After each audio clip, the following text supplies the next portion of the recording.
معذرة، نتحول مباشرة إلى هذه الصور المباشرة للسيد رئيس الجمهورية برفقة عميد جامعة الجزائر الشيخ محمد المأمون القاسمي الحسني ومراسم التدشين الرسمي لجامع الجزائر.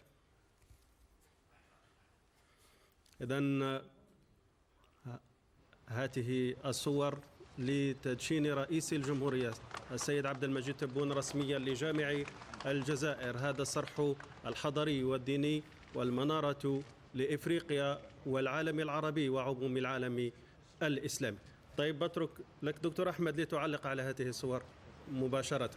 وبالفعل بدر الدين هذه الصور كما أشار بكل أمانة، كما أشار جمال، تقشعر لها الأبدان لأنها لحظة تاريخية كانت منتظرة بامتياز أيضا، لأننا كنا دائما ننتظر أن يعلن هذا الإعلان الكبير، أن يحتضن هذا النطاق الجغرافي الكبير، ونشاهد ضيوف الجزائر أيضا من مختلف الدول.